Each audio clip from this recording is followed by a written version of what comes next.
Good morning, কেমন আছো বলো তো সবাই?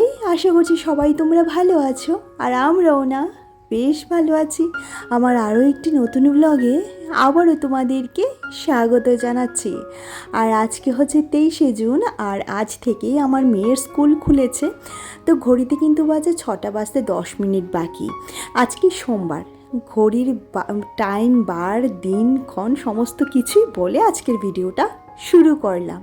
আর এখানে মেয়েকে আমি একটুখানি ব্রেকফাস্ট করিয়ে দিচ্ছি। ওটস নিয়ে এসেছিলাম, বানিয়ে এটাই খাইয়ে দিচ্ছি। সচরাচর আমার মেয়ে এটা খেয়ে স্কুলে যেতে পছন্দ করে না, মানে এটা খাইয়েই আমি স্কুলে পাঠাই। এটা আমার জন্য ইজি হয়, ওর জন্য ইজি হয়। আর যখন একদমই ছোট ছিল ওকে আমি সেদ্ধ ভাত করে খাইয়ে দিতাম। এখন যত দিন যাচ্ছে খাওয়া দাওয়া নিয়ে আমাকে ভীষণ পরিমাণে যন্ত্রণা করছে। তো এদিকে দেখো রেডি হয়ে সে বেরিয়ে পড়েছে, জুতোগুলি নিচে নিয়ে গিয়ে পরবে। তারপর ওর বাবা ওকে নামিয়ে দিয়ে এসে আমাকে বললো, একটুখানি চা বানাও তো, চা খাই, আর ভালো লাগছে না।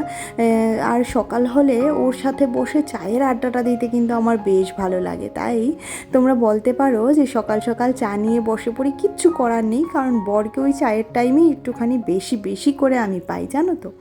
আর এদিকে দেখো এবার বাসি ঘরটা ঝাড়ু দিয়ে নিচ্ছি, ঝাড়ু দিয়ে ওইদিকে চাও হচ্ছে। ওই একসাথে দুখানা কাজ হয়ে যাচ্ছে। তারপর স্নানে যাব, যেহেতু অম্বুবাচী, সকাল সকাল স্নান করে পুজো দিতে হয়। আর আমি প্রতিদিনই সকাল সকাল স্নান করে পুজো দেওয়াটা পছন্দ করি, না হলে ওই আমার সংসারের কাজের না তালগোলটা পাওয়া যায় না, জানো তো। আমার এরকম মনে হয় সকালে স্নান করে গোপুসোনার পুজোটা হয়ে গেলে দেখবে শারীরিক এবং মানসিক সব দিক থেকেই শান্তিতে থাকা যায়, তাই না? আর যেহেতু মেয়ের স্কুল শুরু হয়ে গেছে, সেহেতু কাজগুলিও আমার একদম ডিভাইড হয়ে গেছে যে কখন কোনটা করতে হবে। আর এদিকে কিন্তু আমার চা হয়ে গেছিলো, তো বিস্কিটের কৌটোটা খালি দেখতে পাচ্ছ, বিস্কিটটা ঢেলে নিচ্ছি। আর ঢালতেই দেখো কি পরিমাণে ভাঙা বিস্কিট। প্যাকেটটা দেখে আমি বুঝতে পারছিলাম যে একটা বিস্কিটও হয়তো বা অক্ষত অবস্থাতে নেই। জানি না দোকানদার কি করে এসব বিক্রি করে এই ভাঙা বিস্কিট, সেটাই বুঝে উঠতে পারি না। আর কেউ আসলে না এই বিস্কিট আর দেওয়াও যাবে না। আর এদিকে দেখো চা আমার হয়ে গেছে, এবার চাটা ছেঁকে নিচ্ছি। আর ওই ভাঙা বিস্কিটগুলোর মধ্যে কিছুটা ভাঙা আমি আমার জন্য নিয়ে নেব, আর বরের জন্য যদি দুখানা আস্ত পাই তাহলে দিয়ে দেবো, কারণ বরকে তো আর বা ঘরের অন্যান্য সদস্যকে তো আর ভাঙা বিস্কিট দিতে পারি না। আমি বেশ খেয়ে নিই ভাঙাগুলা, কি করব, ফেলে তো আর দিতে পারি না বলো। তো দেখলাম দুখানা আস্ত বিস্কিট ছিল, দুখানা নয় আরও 3-4খানা ছিল, তো দুখানা ওকে দিয়ে দিলাম, আর বাকি ভাঙা বিস্কিটগুলি আমি নিয়ে নিলাম। এরপর চা খাওয়ার পর দেখো আমার স্নান হয়ে গেছে, দেখে বুঝতেই পারছো। ছাদে চলে এসেছি জামা কাপড়গুলি নিয়ে, এবার সমস্ত কিছু মেলে দেওয়ার। আজকে প্রচুর পরিমাণে হাওয়া দিচ্ছে, মেঘও হচ্ছে, মনে হচ্ছে বৃষ্টি হবে। বৃষ্টি হলে ভালোই। আর অম্বুবাচীতে বৃষ্টি হয় সেটা আমরা সকলেই জানি না এবছর বৃষ্টিটা হবে কি না। তবে ওই ছিটে ফোঁটা বৃষ্টি না ভালো লাগে না, একটুখানি বেশি বৃষ্টি হবে সেটা কিন্তু বেশ ভালো লাগে। আর এখন কটা বাজে বলো তো? ওই 7:15-20 নাগাদ হবে, আর বেশি তো হবেই না, খুব সকাল এখন, দেখে তো বুঝতেই পারছো। আর এদিকে জামা কাপড়গুলিতে একটু ক্লিপটা লাগিয়ে নিচ্ছি, নাহলে এতটা বাতাস দিচ্ছে যে জামা কাপড় উড়ে ফুড়ে পড়ে যাওয়ার চান্স আছে। তো সেই কারণে বেশি করে ক্লিপ লাগিয়ে দিয়ে এবার ফুল তুলতে চলে এসেছি। বেশ কয়েকটা ফুলই ফুটেছে, আর বেশ কয়েকদিন ধরে ফুল গাছগুলার সেরকম যত্ন নেওয়া হচ্ছে না, ঘাস হয়ে গেছে। তো দেখছি অম্বুবাচী যাওয়ার পর এই ঘাসগুলিকে পরিষ্কার করে দিতে হবে। আর বেশ কয়েক রকমের জবা ফুটেছে, আর বেলি ফুলগুলোও পেরে নিচ্ছি। বেলি ফুল গন্ধরাজ, এগুলি তো গোপুসোনার ভীষণ পছন্দের, আমারও বেশ ভালো লাগে বেলি ফুলের গন্ধ। আর এদিকে দেখো একখানা বেলপাতা আর দুব্বা নিয়ে নিলাম, যেটা হচ্ছে আমার গন্নু সোনার জন্য। তো এইদিকে দেখো জামা কাপড়ও মেলা হয়ে গেছে, আর আকাশের অবস্থা দেখতে পাচ্ছ, মনে হচ্ছে একটা টোকা দিলেই ফেটে পড়বে আমার উপরে, তো এরকমই লাগছিল। আর এদিকে এসে এবার গোপুসোনাকে তুলে নিচ্ছি। গোপুসোনা তো শুয়ে আছে, আর সকালে এখন একটুখানি আদর, একটুখানি ভালোবাসা, একটুখানি মনের ভক্তিটা বাড়িয়ে তারপর গোপুসোনাকে তুলতে হয়, তাই না? আর এদিকে দেখো কি সুন্দর মিটি করে হাসছে ঘুম থেকে উঠে। আর ঘুম থেকে উঠে তারপর একটুখানি জল খাইয়ে স্নানটা করিয়ে দিলাম।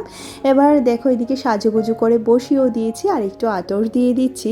আর এটা দিলে বেশ সুন্দর একটা গন্ধ হয়, বেশ ভালো লাগে।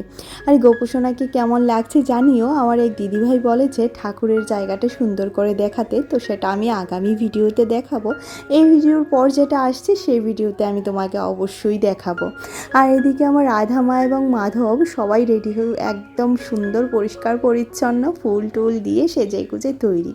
আর এই যে রাধা মা এবং মাধবকে আমি কিন্তু নামাতে পারি না, কেন বলো তো, ওরা এতই বড় যে প্রতিদিন নামিয়ে ওদেরকে শৃঙ্গার করানো আমার সম্ভব হয় না। ওই ভালো মন্দ দিন দেখি তারপর ওদেরকে নামানো করাবো আর কি। আর এদিকে দেখো একটুখানি আলু কেটে নিচ্ছি, বুঝতেই তো পারছো রান্নাঘরে চলে এসেছি রান্নার তোড়জোড় করতে। আর ঘরদোর কিন্তু আমার মোটামুটি গোছানোই আছে এখনও অবধি, তো দেখা যাক পরে। আর এদিকে দেখো আলুটা কেটে নিচ্ছি, আলু দিয়ে আজকে চিংড়ি মাছ হবে। তো শর্টকাটভাবে কিভাবে আলুটা সেদ্ধ করতে হয় সেটা তোমাদেরকেও দেখিয়ে দিয়ে আশা করছি তোমরা অনেকেই এটা করো। আমি কিন্তু মাঝে মধ্যেই এই শর্টকাট ট্রিক্সটা অবলম্বন করি, জানো তো। তো আলুটাকে কেটে ধুয়ে একেবারেই ভাতের হাঁড়িতে দিয়ে দিলাম, ভাতের সাথে সাথে আলুটাও সেদ্ধ হয়ে যাবে। এটা কিন্তু বেশ ভালো বুদ্ধি, তাই না? আর তার মাঝখানে কিন্তু আমি এই ভাতের মধ্যে কাঁকরোলও দিয়ে দিয়েছিলাম, যেহেতু কাঁকরোলের পুর ভাজা করব আজকে, সেটা আর তোমাদের সাথে শেয়ার করা হয়নি। আর এদিকে আলু, কাঁকরোল, কাঁচা লঙ্কা এবং পেঁয়াজ কেটে নিয়েছি, সেটা ভেজে নিচ্ছি। এই ভাজাটা বর বলেছিল শুধু আলু দিয়ে করতে, তো দেখছিলাম একটা কাঁকরোল পুরো পেকেই গেছে, তো সেটাও দিয়ে দিয়েছি, জানি না সে কী বলবে। আর এদিকে কাঁকরোলগুলো সেদ্ধ হয়ে গেছে, এবার এটাকে জল থেকে নামিয়ে দেখো এভাবে করে ছাড়িয়ে নিচ্ছি।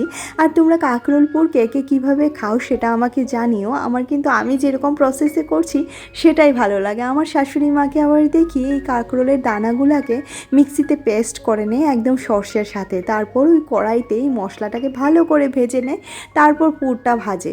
কিন্তু ওই রকমভাবে করলে আমার সেরকম সর্ষের গন্ধটা আমি আমার নাকে পাই না, জানো তো। সেই কারণে আমি এটাকে কাঁচাই করি। কি দিলাম বলো তো, ওই কাঁকরোলের দানাগুলোর সাথে দিয়েছি তোমার একটুখানি পেঁয়াজ আর সর্ষে বাটা, আর তার সাথে কাঁচা লঙ্কা তো ছিলই।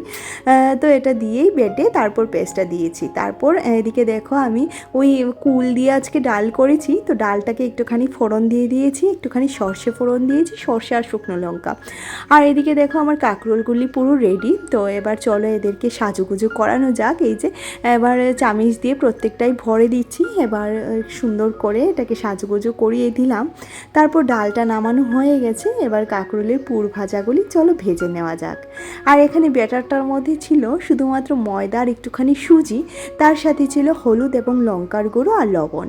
আর সুজির সাথে ময়দা দিলে ব্যাটারটা বেশ ক্রিস্পি হয়, ভালো লাগে, কারণ বেসনটা এই মুহূর্তে অ্যাভেলেবেল নেই আমার কাছে, তো সেই কারণে সুজি আর ময়দা দিয়েই করতে হয়েছে। হালকা ভেজে রেখে দিলাম, যখন খাওয়া হবে তখন আর একটু ভাজা ভাজা করে তারপর খাবো, কারণ এটা খুব একদম ধিমে আছে তারপর এটাকে ভাজতে হয়, তো সেই কারণে একটু সময় সাপেক্ষ কাজ, তো রান্নাটা সারা হয়ে যাক তারপর করব খাওয়ার আগে। আর এদিকে চিংড়ি মাছটা ভেজে নিয়েছি, একই সাথে ওই তেলে কিন্তু আমি দিয়ে দিলাম কালো জিরে, তার সাথে কেটে রাখা তোমার আলু, সেদ্ধ করে কেটে রাখা আলুটা দিয়ে দিয়েছি। এবার ভালো করে ভাজা ভাজা হয়ে গেলে তার মাঝখানে ছোট্ট ছোটো করে কেটে আমি কয়েকটা পেঁয়াজ দিয়ে দিয়েছি, আর কিছুটা টমেটো এভাবে ছোটো ছোটো করে দিয়ে দেব। দেখো টমেটোটা দেওয়ার পর তরকারিটা যে এত কালারফুল লাগছিল, তার সাথে কাঁচা লঙ্কাও দেব, আরও বেশি সুন্দর লাগবে দেখতে। আর এভাবে করেই আমি এই তরকারিটা বানাই। আর তার মাঝখানে কী ছিল বলো তো, শুধু জিরে, লঙ্কার গুঁড়ো আর তোমার ছিল হলুদ আর লবণ, বাস এইটুকুটাই। আর থেতো করে দিয়ে দিলাম গরম মশলা, বাস। এবার এটাকে ভালো করে ভাজা ভাজা করে তার সাথে চিংড়ি মাছটাও ঢেলে দিয়ে দেবো, চিংড়ি মাছটাও ভালো করে ভাজা ভাজা করে তারপর একটুখানি জল দিয়ে দেবো। গরম জল এই মুহূর্তে দিতে পারছি না, কারণ ওই আমার যেটাতে গরম জল করি সেটা একটুখানি নোংরা হয়ে আছে, তো সেই কারণে আর গরম জলটা করা হয়নি, ধুতে দিয়েছি। তো সেই কারণে আর অন্য বাটিতে করতে পারলে ভালো হতো, কিন্তু যখন ঝোল দিয়েছি তখন মনে হয়েছে গরম জলটার কথা। যাকে কোনো সমস্যা হয়নি, যেহেতু আলুগুলি সেদ্ধ করা ছিল আগে থেকেই। আর এই যে আমার সোনার জন্য কিন্তু ভাতও মেখে নিয়েছি, ভাতটা একটুখানি ঠান্ডা হয়ে যাক। আর এদিকে ভাজাটাও নিয়ে নিয়েছি, আর ভাত ঠান্ডা হতে হতে চলো আগে গ্যাসটা মুছে নিই, কারণ যিনি আমার যিনি আমার এই কাজগুলি করে দেবেন, বাসনটা মেজে দেবেন, তো উনি চলে এসেছেন, তো একটুখানি তাড়াতাড়ি করেই করতে হচ্ছে, তো সেই কারণে না একটু তাড়াহুড়ো করেই কাজটা কমপ্লিট করে নেওয়ার চেষ্টা করছি। আর এদিকে দেখো গ্যাসটা মোছা হয়ে গেছে, আর ঝিরিঝিরি কিন্তু বৃষ্টি পড়ছে, বেশ সুন্দর লাগছিল হাওয়াটা, একটু আখানি হাওয়াও আসছিল। আর এই যে রান্নাঘরে দেখবে একটা জানালা থাকলে কিন্তু বেশ ভালো লাগে, তাই না? ওই যে বললাম গত ভিডিওতে যে মেয়ের সাথে সাথে আমারও ছুটি কাটানো হয়ে গেছে, তো সেই কারণে আবারও সংসারে ব্যাক এবং তোমাদের সাথে আবারও দেখা করতে চলে এসেছি। তো কাদের কাদের ভিডিওটি ভালো লাগলো অবশ্যই করে জানিও। আর যদি ভালো লাগে তাহলে প্লিজ আমার চ্যানেলটিকে সাবস্ক্রাইব করে দিও, পাশে থাকা বেল আইকনটিও ক্লিক করে দিও, যাতে করে আমি যখনই ভিডিও আপলোড করি নোটিফিকেশনটা তোমরা পেয়ে যাও। আর যারা যারা কাজটি করে রেখেছে তাদেরকে তো জানাচ্ছি অসংখ্য ধন্যবাদ। তো চলো, যে দুজন দিদিভাই আমাকে আজকে কমেন্ট করেছে তাদের কমেন্টগুলো পড়ে নেওয়া যাক। তো মনিকা দিদিভাই বলছিল অনেক দিন পর আবার দেখা হলো, মিস করছিলাম। তো থ্যাংক ইউ দিদিভাই, অসংখ্য ধন্যবাদ।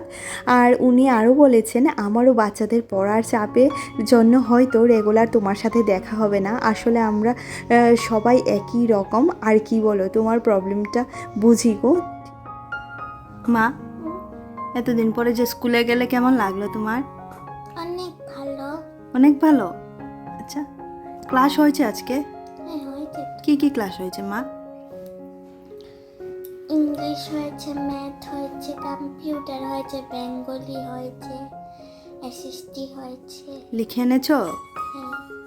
আচ্ছা ঠিক আছে, এখন তো কিছু লিখাইনি তো। এখন তো স্নান শেষ, খাওয়া দাওয়া শেষ, এখন চুপ করে ঘুমিয়ে পড়ো। আমাদের কিন্তু ম্যাথ ক্লাস আছে বাবা আজকে। হ্যাঁ, এখন কটা বাজে বলো তো?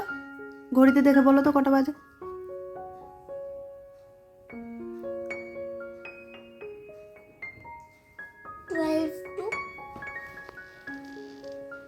হ্যাঁ, 12 বেজে গেছে। এখন ঘুমিয়ে পড়ো।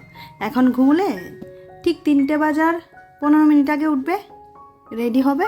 15 না, 15 মিনিটস। 15 না, 2:30 উঠবে। ঠিক আছে, তাহলে ঘুমিয়ে পড়ো।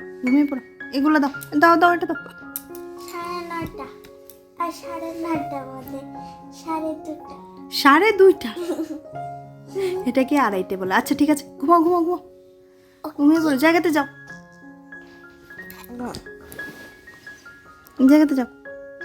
চোখে ঘুম এসে পড়েছে তো মা?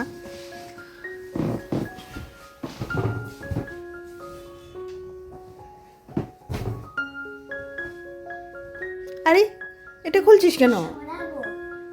সরাবি কেন? কম্পিউটার প্যাক করে।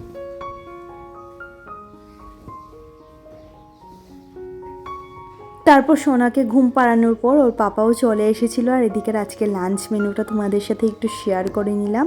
আর এটা ছিল নোনা ইলিশের ভর্তা একটুখানি ছিল গতকালকে, তো এটা আজকে শেষ হয়ে যাবে। আর এই যে কাঁকরোল পুরটা করছি, দেখেই তো এত টেম্পটিং লাগছে যে কি বলি। আর অনুভব চৌধুরী আমাকে কমেন্ট করেছো এই আইডি থেকে, জানি দিদিভাইয়ের নামটা আমি সঠিক ভুলে গেছি, কিন্তু দিদিভাইয়ের মেয়ের নাম এটা। ঠাকুরের জায়গাটা দেখাবে ভালো করে।